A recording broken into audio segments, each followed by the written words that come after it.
necessary to provide things to its citizens and not simply be servicing vast amounts of debt. And also, could you mention some of the things that your team has found, some of the crazy numbers, including the woman that walked away with about $30 million, right, etc.? Well, we do find it sort of rather odd that there are quite a few people in the bureaucracy who have ostensibly a salary of a few $100,000, but somehow manage to accrue tens of millions of dollars in net worth while they are in that position, which is, what happened at USAID. We're just curious as to where it came from. Maybe they're very good at investing, in which case we should take their investment advice, perhaps. But just there seems to be mysteriously they get wealthy. We don't know why. Where does it come from?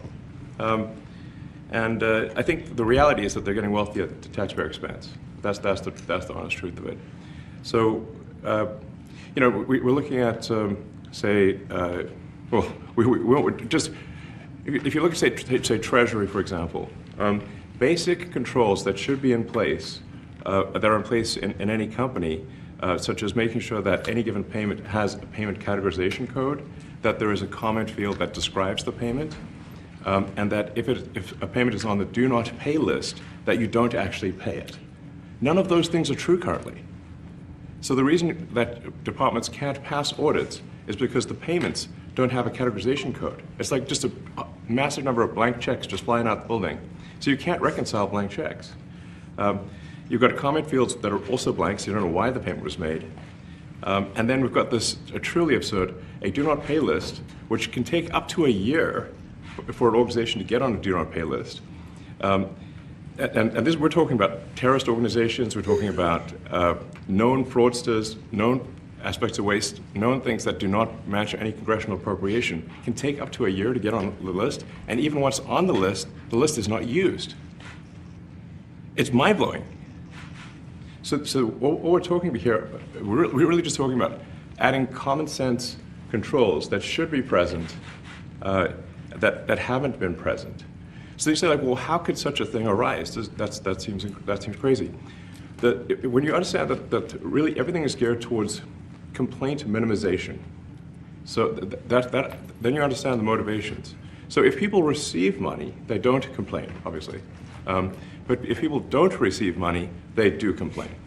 And the fraudsters complain the loudest and the fastest.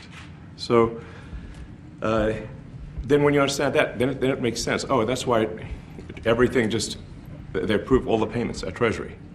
Because if you approve all the payments, you don't get complaints.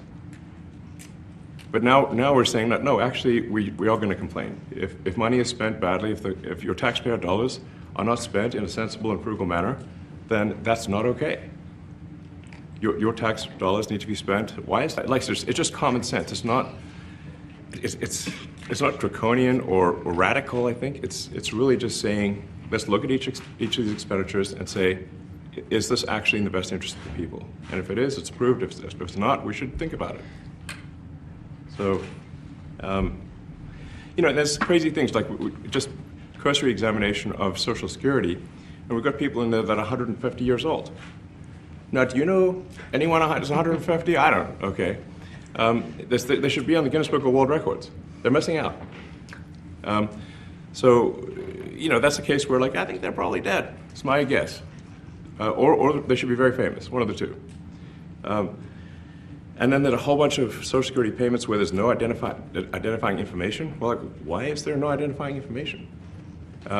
Obviously, we want to make sure that people who deserve to receive Social Security do receive it, and that they receive it quickly and accurately. I'll tell you another crazy thing. So, one of the things is, like, we are trying to sort of right-size the federal bureaucracy, just make sure that this, obviously there need to be a lot of people working for the federal government, but not as many as currently. So we're saying, well, okay, if people can retire, with full benefits and everything, that would be good. They can retire, get their retirement payments, everything. And then we were told, this is actually, I think, a great anecdote, because we were told, no, the most number of people that could retire possibly in a month is 10,000. We're like, well, why is that? Well, because all the retirement paperwork is manual on paper. It's manually calculated, then written down on a piece of paper. Then it goes down a mine. And I'm like, what do you mean a mine? Like, yeah, there's a limestone mine where we store all the retirement paperwork. And you look at a picture of this mine. We'll post some pictures afterwards. And this mine looks like something out of the 50s because it was started in 1955. So it looks like it's like a time warp. And then the speed, the limiting factor is the speed at which the mine shaft elevator can move determines how many people can retire from the federal government. And the elevator breaks down and then, sometimes, and then nobody can retire. Doesn't that sound crazy? There's like 1,000 people that work on this. So I think if we can take those people and say, like, you know what, instead of working in a mine shaft and carrying manila envelopes to, boxes in a mine shaft, you could do practically anything else, and you would add to the goods and services of the United States in a more useful way. So anyway, so I think that's an example. Like at a high level, if you say, like, how do we increase prosperity? Is we get people to shift from roles that are low to negative productivity to high productivity roles. And so you increase the total output of goods and services, which means that there's a higher standard of living available for everyone. That's the actual goal. Everyone's very quiet. So people normally this quiet? Your detractors, Mr. Musk. I have to what? Including a lot of Democrats. I have detractors? You do, sir. I don't believe it. Say that you're orchestrating a hostile takeover of government and doing it in a non-transparent way. What's your response to that criticism? Well, first of all, you couldn't ask for a stronger mandate from the public. The public voted. We have a majority of the public voting for President Trump. We won the House. We won the Senate. The people voted for major government reform. There should be no doubt about that. That was on the campaign. The president spoke about that at every rally. The people voted for major government reform, and that's what people are going to get. They're going to get what they voted for. And a lot of times, people that don't get what they voted for, but in this presidency, they are going to get what they voted for. And that's what democracy is all about. Mr. Musk, the White House says that you will identify and excuse yourself from any conflicts of interest that you may have. Does that mean that you are, in effect, policing yourself? What are the checks and balances that are in place to ensure that there is accountability and transparency?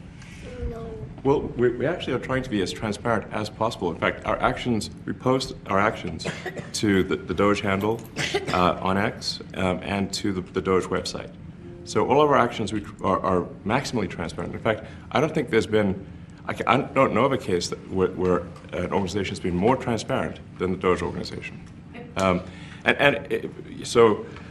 the kind of things we're doing are, I think, very, very simple and basic. They're not, what I mentioned, for example, about Treasury, just making sure that payments that go out, taxpayer money that goes out, is categorized correctly, that the payment is explained, that organizations on the do not pay list, which takes a lot to get there, that actually are not paid, which currently they are paid.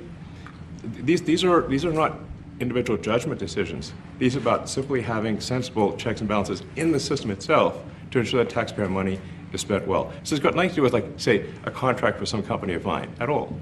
But if there is a conflict of interest when it comes to you yourself, for instance, you've received billions of dollars in federal contracts, when it comes to the Pentagon, for instance, which the president, I know, has directed you to look into. Yeah. Are you policing yourself in that? Is there any sort of accountability check and balance in place that would provide any transparency for the American people? Well, all of our actions are fully public. So if you see anything, you say, like, wait a second, hey, Elon, that seems like maybe that's, there's a conflict there. It's not like people are going to be shy about saying that. They'll say it immediately, Including you yourself. Yes. But transparency is what builds trust, not simply somebody asserting trust. So not somebody saying they're trustworthy, but transparency, so you can see everything that's going on. And then you can see, am I doing something that benefits one of my companies or not? It's totally obvious. And if we thought that, we would not let him do that segment or look in that area if we thought there was a lack of transparency or a conflict of interest. And we watched that also. He's a big businessman. He's a successful guy. That's why we want him doing this. We don't want a an unsuccessful guy doing this. Now, one thing also that Elon hasn't really mentioned are the groups of people that are getting some of these payments. They're ridiculous. And we're talking about billions of dollars that we've already found. We found fraud and abuse. I would say those two words as opposed to the third word that I usually use, but in this case, fraud and abuse. It's abusive because most of these things are virtually made up, or certainly money shouldn't be sent to them. And you know what I'm talking about. It's crazy. So, but we're talking about tens of billions of dollars that we've already found. And now a judge who's an activist judge wants to try and stop us from doing this. Why? Why would they want to do that? I campaigned on this. I campaigned on the fact that I said government is corrupt. And it is very corrupt. It's very, very, it's also foolish. As an example, a man has a contract for 3 months and the contract ends, but they keep paying him for the next 20 years, because nobody ends a contract. You got a lot of that. You have a contract that's a 3-month contract. Now, normally, if you're in a small, in all fairness, it's the size of this thing is so big. Yeah. But if you have a contract and you're in a regular business, you end the contract in 3 months. It's a consultant. Here's a contract for 3 months, but it goes on for 20 years. And the guy doesn't say that he got money for 20 years, They don't say it. They just keep getting checks month after month. And you have various things like that, and even much worse than that, actually, much worse. And I guess you call that incompetence, maybe. Yeah. It could be corruption. It could be a deals made on both sides, where the guy gets the money, he kicks. I think there's a lot of kickback here. I see a lot of kickback here. There's a lot of kickbacks. A tremendous kickback, because nobody could be so stupid to give out some of these contracts, so he has to get a kickback. So that's what I got elected for, that and borders and military and a lot of things, but this is a big part of it. And I hope that the court system is going to allow us to do what we have to do. We got elected to among other things, find all of this fraud, abuse, all of this horrible stuff going on. And we've already found billions of dollars, not like a little bit, billions, many billions of dollars. And when you get down to it, it's going to be probably close to $1 trillion. It could be close to $1 trillion that we're going to find. That will have quite an impact on the budget. And you'll go to a judge where they handpick a judge, and he has certain leanings. I'm not knocking anybody for that, but he has certain leanings. And he wants us to stop looking. How do you stop looking? I mean, we've already found it. We have a case in New York where a hotel has paid $59 million, $59 million because it's housing migrants, illegal migrants, all illegal, I believe. And they were being paid twice the normal room rate at 100% occupancy. Unbelievable. So it's a racket. Mr. Musk, can I ask you a question? You Well, said if I may sort of just going for the president's comments, at a high level, you say, what are the two ingredients that are really necessary in order to cut the budget deficit in half from 2 trillion to 1 trillion? And it's really two things: competence and caring. And if you add competence and caring, you'll cut the budget deficit in half. And I fully expect to be scrutinized and get a daily proctology exam, basically. Might as well just camp out there. So it's not like I think I can get away with something. I'll be scrutinized nonstop. But with the support of the president, we can cut the budget deficit in half from 2 trillion to 1, and then with deregulation, because there's a lot of sort of regulations that don't ultimately serve the public good. We need to free the builders of America to build, and if we do that, that means I think we can get the economic growth to be maybe 3-4%, maybe 5%, and that means if you can get $1 trillion of economic growth and you cut the budget deficit by $1 trillion, between now and next year, there is no inflation.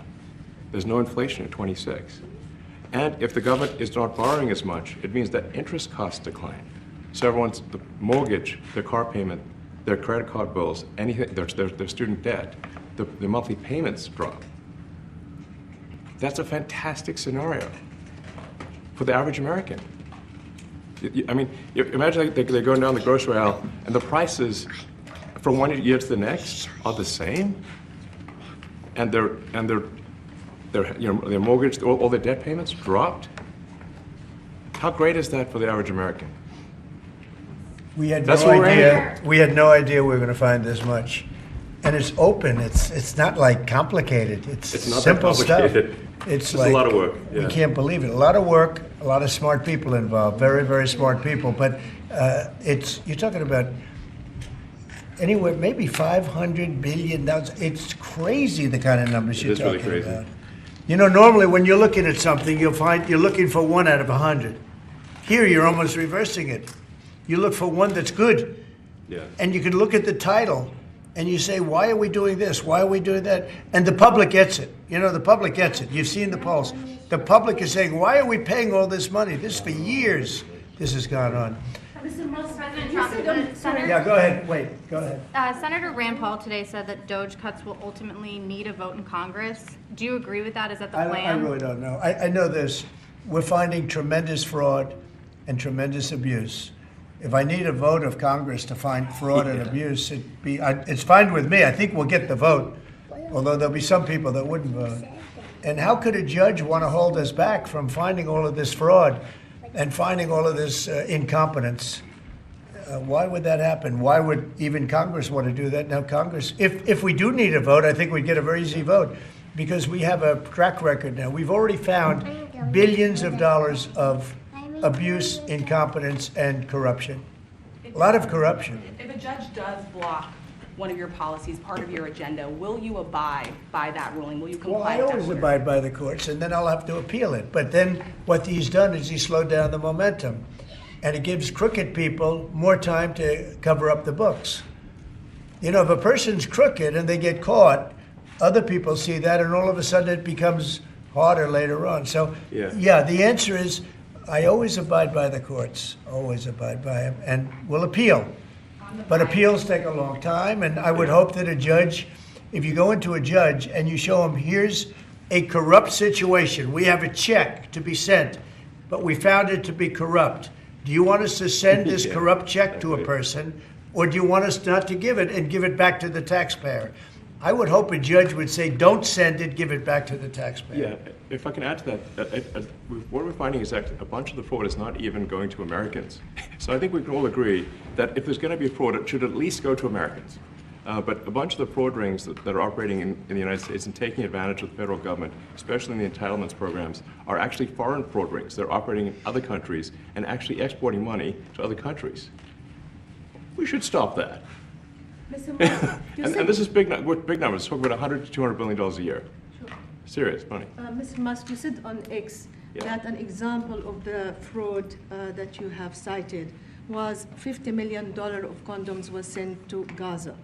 But after fact-check this, apparently Gaza in Mozambique, and the program was to protect them against HIV.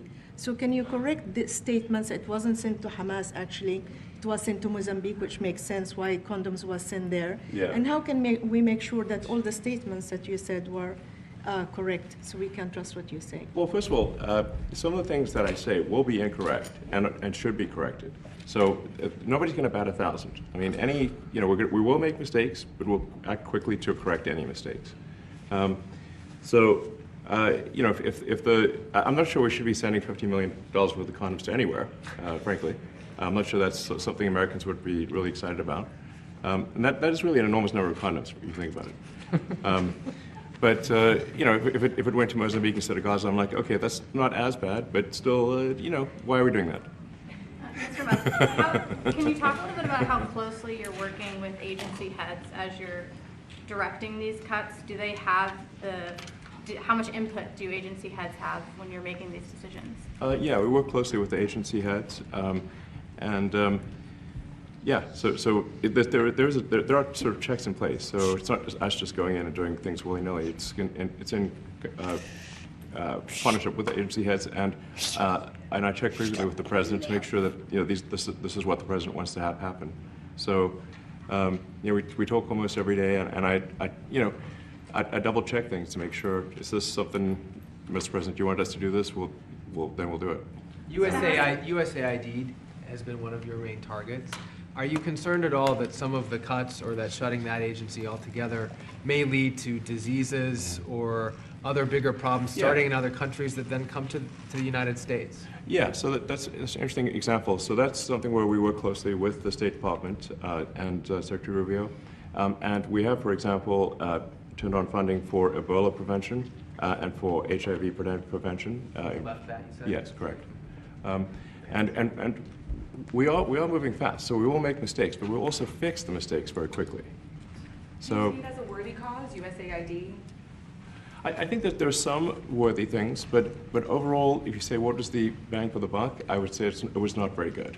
And there was far too much of what USAID was doing was influencing elections in ways that I think were dubious and do not stand the light of day. I can just ask a follow-up to the Pentagon contracts. If you have received billions of dollars in contracts from the Pentagon, and the president's directing you to look into the Department of Defense, is Yes, that which we a definitely need conflict to of do and interest? are going to do at the president's request. Does that present a conflict of interest for you? No, because you'd have to look at the individual contract and say, first of all, I'm not the one, filing the contract. It's people at SpaceX or someone who will be putting for the contract. And I'd like to say, if you see any contract where where it was awarded to SpaceX and it wasn't by far the best value for money for the taxpayer, let me know, because every one of them was. The president said the other day that you might look at treasuries. Could you explain that a little bit? What kind of fraud, and that question goes to both of you, what kind of fraud are you expecting to see or do you see right now in U.S. treasuries? Yeah, I think you mean the Treasury Department as opposed to Treasury bills, or. You also referenced treasuries on Air Force One the other night. Go ahead. Well, as I mentioned earlier, really the first order of business is to make sure we're actually collecting. Sorry for this. I thought my son might enjoy this, but he's sticking his fingers in my ears and stuff. So it's a bit hard to hear sometimes. Hey, stop that. No, the stuff we're doing with Treasury Department is so basic that you can't believe it doesn't exist already. So for example, it's like, what type of payment is this? You can't just leave the field blank. Currently, many payments, the field is left blank. And you have to describe what's the payment for, some basic rationalization. That also is left blank. So this is why, the Pentagon, when's the last time the Pentagon passed an audit? I mean, a decade ago, maybe? Ever? Really? And we want to, just in order to actually pass audits, you have to have financial information that allows you to trace the payments. And once in a while, the Treasury has to pause payments if it thinks the payment is going to a fraudulent organization. Like, if to get on that payment, the do not pay list, it means that this is someone that is like dead people, terrorists, known fraudsters, that kind of thing. We should not pay them. But currently we do, which is crazy. We should stop that. Many transactions. And by the way, 100 team. And for the sake of the country, I hope that the person that's in charge and the other people that report to me that are in charge are allowed to do the right thing, namely make sure everything's honest, legitimate, and competent. But we're looking at just, when you look at USAID, that's one. We're going to look at the military. We're going to look at education. They're much bigger areas. But the USAID is really corrupt.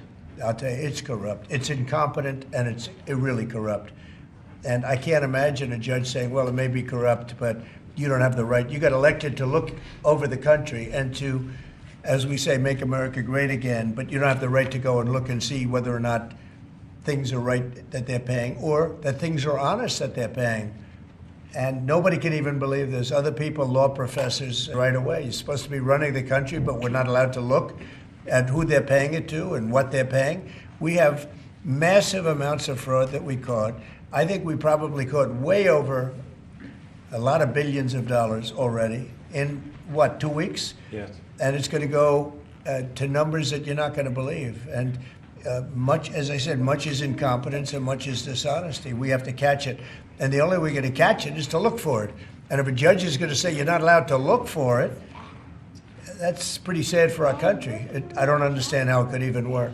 On the buyout program, can you personally guarantee that? Which one? The buyout program, the operative federal workers. can you personally guarantee that the workers who opt in to resign now will be paid through Well, September? they'll get their money, but they're getting a good deal. They're getting a big buyout, and what we're trying to do is reduce government. We have too many people. We have office space. It's occupied by 4%. Nobody's showing up to work because they were told not to.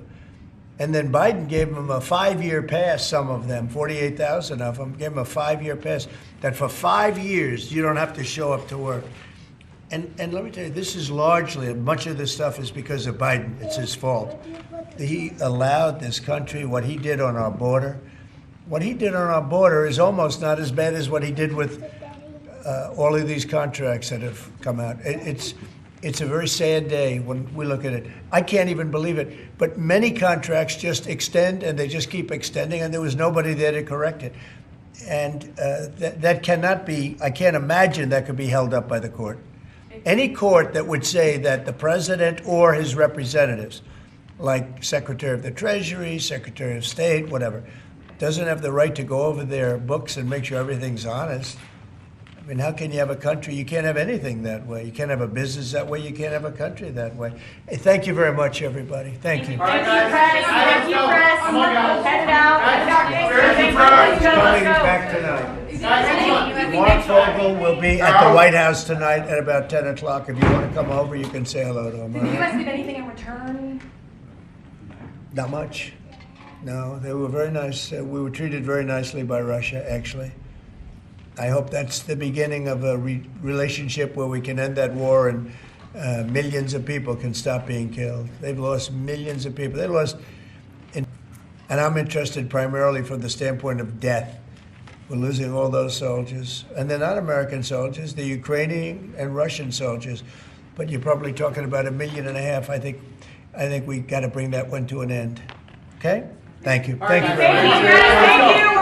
We're moving. Let's go. Let's move. Thank Quickly, you. guys. We're moving. 10 o'clock. 10 Thank o'clock you. tonight at the White House. All right, guys. Thanks, everybody. Let's head out. Thank you. See you later. Yeah, I mean, it's a lot, you know. So Thank you, guys. Thanks, guys. Right behind the stills. it's like, I think they're like less than a month. It's